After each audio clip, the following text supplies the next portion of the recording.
ذرا تصور کیجیے ایک ایسی سرزمین کا جو گناہوں اور فساد میں ڈوب چکی تھی، اور ایک ایسی قوم جو اپنی خالق کے سامنے سرکشی میں ہر حد پار کر گئی تھی۔ آج ہم تاریخ کے ان اوراق کو پلٹیں گے جہاں ایک پوری تہذیب کو صفائے ہستی سے مٹا کر عبرت کا نشان بنا دیا گیا۔ جی ہاں، یہ قصہ ہے قوم لوط کا، جنہیں ادوما کے نام سے بھی جانا جاتا ہے۔ ایک ایسی قوم کے آج بھی جب ان کا ذکر ہوتا ہے تو ذہن میں خدائی غضب کا تصور ابھرتا ہے۔ تو سوال یہ ہے کہ آخر یہ کون لوگ تھے اور ان کی سرکشی کس حد تک پہنچ چکی تھی؟ آئیے اس کہانی کی گہرائی میں اترتے ہیں۔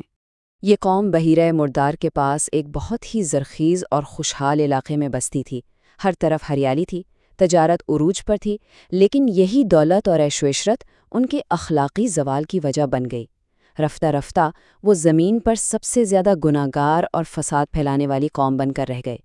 ان کی جو بنیادی روحانی بیماری تھی اسے کہتے ہیں فسق۔ اب یہ صرف کوئی عام گناہ نہیں تھا، نہیں، یہ تو اللہ کے احکامات کے خلاف ایک کھلی بغاوت تھی، ایک ایسی سرکشی جس پر وہ ڈٹ گئے تھے اور اسے چھوڑنے کو بالکل تیار نہیں تھے۔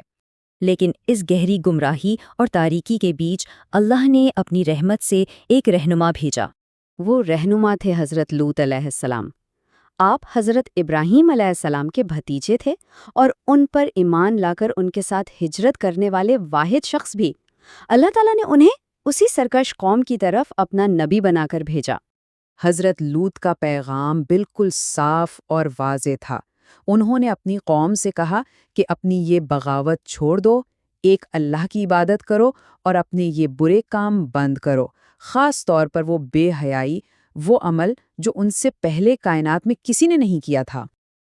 لیکن ان کے گناہ صرف ایک آدھ نہیں تھے، نہیں، ان کی بدعنوانی تو جیسے پورے معاشرے کی رگ رگ میں پھیل چکی تھی۔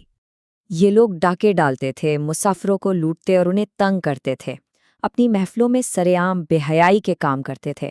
لیکن ان کا سب سے بڑا، سب سے سنگین گناہ مردوں کے پاس اپنی شہوت پوری کرنے کے لیے جانا تھا، جو اس فطرت کے بالکل خلاف تھا جس پر اللہ نے انسان کو بنایا ہے۔ حضرت لوط کا یہ سوال ان کے گناہ کی سنگینی کو ظاہر کرتا ہے۔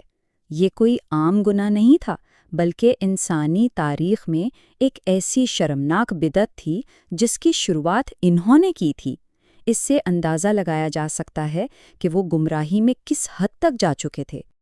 اچھا، یہاں ایک دلچسپ نکتہ یہ بھی ہے کہ کچھ لوگ کہانیوں میں ملتا ہے کہ غبور نامی کسی شخص نے اس گناہ کو شروع کیا تھا، لیکن قرآن یا مستند احادیث میں ایسی کوئی بات نہیں ملتی۔ قرآن کا بیان پوری قوم کے اجتماعی گناہ اور ان کی سرکشی پر مرکوز ہے، تو اس لیے ہم بھی مستند ذرائع پر ہی رہیں گے۔ جب قوم نے اپنے نبی کی ہر بات کو ٹھکرا دیا اور اپنے گناہوں پر اصرار کرتے رہے، تب یہ کہانی اپنے فیصلہ کن موڑ پر پہنچ گئی۔ ہوا یہ کہ اللہ کے فرشتے کچھ بہت ہی خوبصورت نوجوان لڑکوں کی شکل میں حضرت لوط کے گھر مہمان بن کر آئے۔ انہیں دیکھتے ہی حضرت لوط سخت پریشان ہو گئے۔ وہ اپنی قوم کی خباثت اور نیت سے اچھی طرح واقف تھے۔ اور پھر واقعات بہت تیزی سے پیش آئے۔ حضرت لوط کی اپنی بیوی جو دل سے اپنی قوم کے ساتھ تھی، اس نے شہر والوں کو ان خوبصورت مہمانوں کی خبر کر دی۔ بس پھر کیا تھا، پوری قوم کا ہجوم خوشی سے دوڑتا ہوا حضرت لوط کے گھر آ پہنچا اور مہمانوں کو ان کے حوالے کرنے کا مطالبہ کرنے لگا۔ حضرت لوط نے دروازے کے پیچھے سے ان سے بڑی بے بسی سے التجا کی، انہیں اللہ کا خوف دلایا، اپنی عزت کا واسطہ دیا، لیکن اس ہجوم میں کوئی ایک بھی عقل والا شخص نہیں تھا جو انہیں روکتا۔ جب حضرت لوط کی بے بسی انتہا کو پہنچ گئی، تب ان مہمانوں نے اپنی اصل حقیقت ظاہر کی۔ انہوں نے بتایا کہ وہ انسان نہیں بلکہ اللہ کے بھیجے ہوئے فرشتے ہیں، اور یہ قوم ان تک کبھی نہیں پہنچ سکتی۔ اور بس اس کے بعد اس قوم کی مہلت ختم ہو گئی۔ اب وقت تھا عذاب کا۔ فرشتوں نے حضرت لوط کو حکم دیا کہ وہ اپنے گھر والوں کو، یعنی صرف ان کو جو ایمان لائے تھے، ساتھ لے کر رات کے اندھیرے میں یہ بستی چھوڑ دیں۔ ان کی بیوی چونکہ دل سے کافروں کے ساتھ تھی، وہ پیچھے رہ گئی اور ہلاک ہونے والوں میں شامل ہو گئی۔ عالم ابن قیم بتاتے ہیں کہ اللہ نے اس قوم پر ایسے عذاب جمع کر دیے تھے جو کسی اور قوم پر نہیں کیے تھے۔ ایک زبردست چیخ نے انہیں ہلاک کیا، ان کی بستیوں کو جڑ سے اکھاڑ کر الٹ دیا گیا، انہیں زمین میں دھسا دیا گیا، اور پھر آسمان سے ان پر پتھروں کی بارش بھی کی گئی۔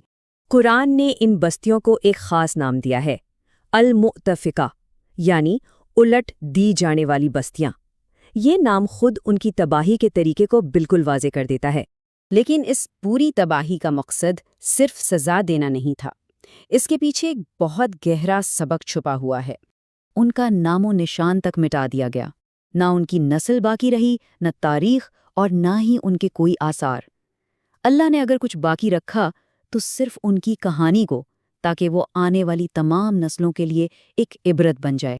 قرآن کی یہ آیت اس کہانی کے مقصد کو بالکل واضح کر دیتی ہے۔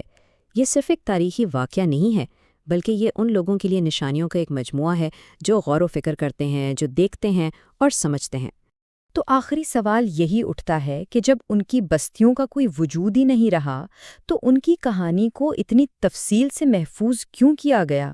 شاید اس لیے کہ یہ کہانی کسی ایک قوم یا کسی خاص زمانے کے لیے نہیں ہے، بلکہ یہ پوری انسانیت کے لیے ایک دائمی سبق ہے، ایک عبرت ہے، جو ہمیں بار بار یاد دلاتی ہے کہ جب کوئی قوم فطرت کے قوانین اور اپنے خالق سے بغاوت کرتی ہے تو اس کا انجام کیا ہوتا ہے۔